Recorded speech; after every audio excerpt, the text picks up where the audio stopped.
So far we've been talking about theoretical probability, and now we're going to talk about experimental probability. There's a spinner with 6 sections labeled A, B, C, D, E, and F, and I spun that spinner a few times. You can probably figure out how many times I spun it to figure out how many times it would land on A, B, C, D, E, and F.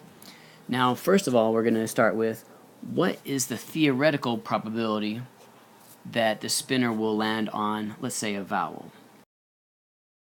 You can see I wrote P sub t, meaning theoretical probability. For experimental probability, we'll be writing capital P sub e. Well, theoretically, there are 2 vowels, A and E. There are 2 vowels, A and E, that are vowels. Well, 2 letters that are vowels. So the theoretical probability is 2 out of 6 letters that are on that spinner. And we always simplify these answers. So it's a 1/3 probability, or 1 in 3.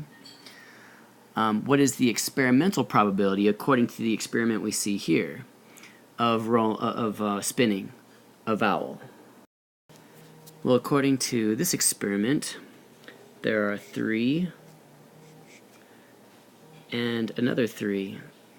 So a total of 6 times that I spun that a vowel out of, well, we have to add them up. 3 and 7 is 10, and 2 is 12, and 2 is 14, and 2 is 17, and 3 is 17, and 3 is 18, and 3 more is 21. So actually 21. So that's kind of odd that it was 21 times instead of like an even 20 or 25, but that's how many times I spun it and recorded it.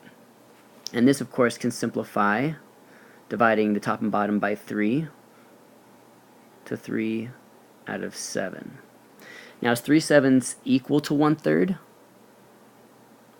Well, obviously not. To compare them a little bit easier, we could turn them into percents.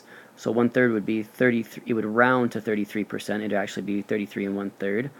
And 3 sevenths comes out to be a repeated decimal, 42.857%. So if we're going to round it, 43%. Just to show that the experimental probability can and oftentimes is different than the theoretical probability.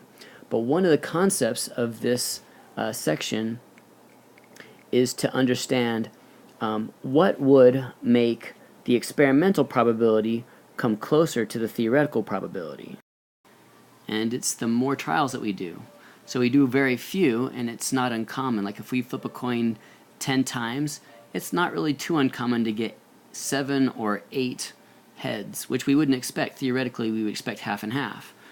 But we see as that number is larger, like 20 times or 50 times or 100 times or 1,000 times, the more we do, the closer the experimental probability comes to the theoretical probability. So it's surprising when we only do a few, like 20 or 30. It's not surprising that the experimental probability is quite different than the theoretical. That's what can actually happen.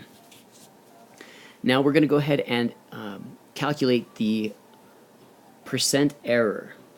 Now the percent error is the experimental probability, and we write it P sub E minus the theoretical probability, so P sub t, and we divide that by the theoretical, P sub t.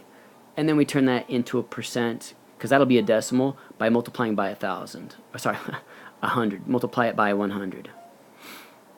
So really what we're doing in this case is 2/6 minus 6/21 and divide that by 6/21.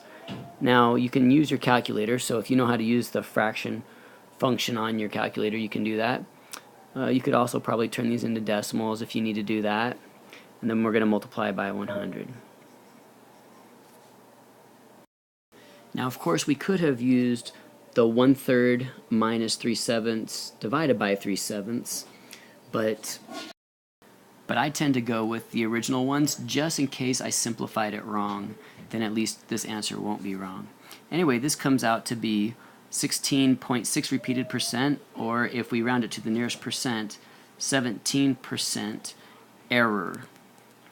And really that error is another way of saying just it's 17% different, that the experimental came out to be 17% different than what the theoretical probability would have predicted it to be. Let's go ahead and do this for the theoretical probability and the experimental probability of spinning a bee. So obviously the theoretical probability would just be 1 in 6, right? The experimental probability, according to the experiment I performed,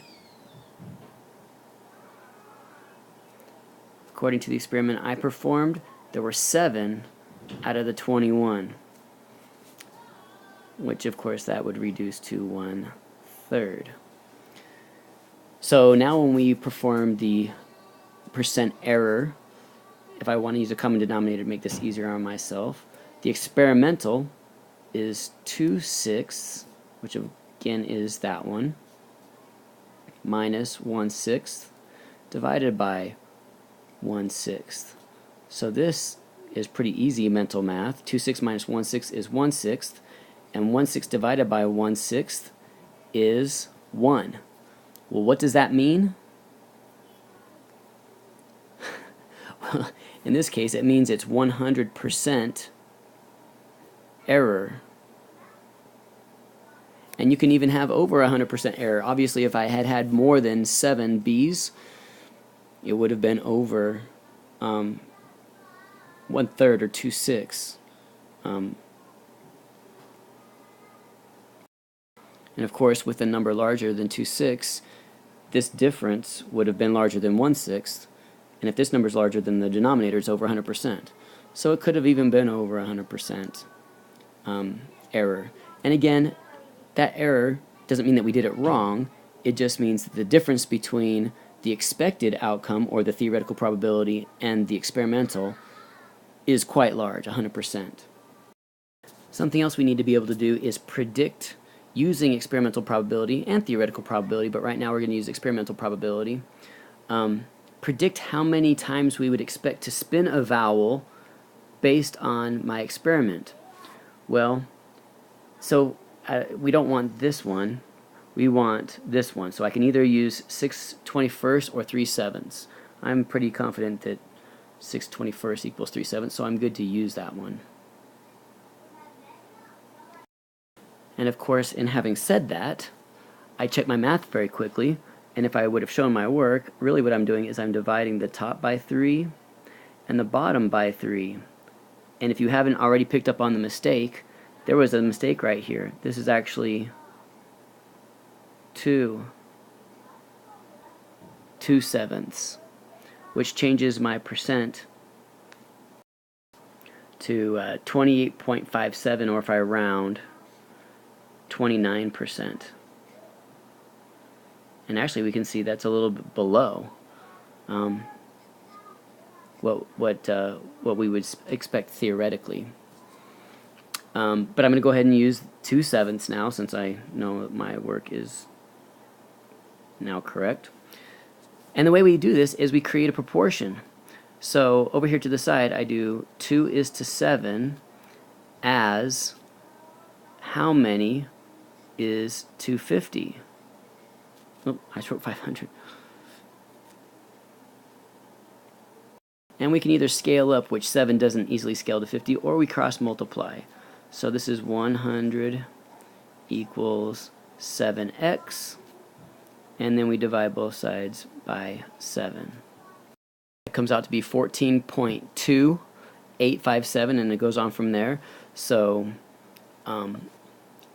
out of 50 spins, I would expect 14 times, or 14 times it would land on a vowel. For the number of times we would get a B, well, I'm feeling pretty good about the 1/3, because again it was 7 out of 21, right? So 1 is to 3 as how many out of 50? Again, this isn't a straight scale up, so I'm going to cross multiply and get 50 equals 3x, then divide both sides by 3.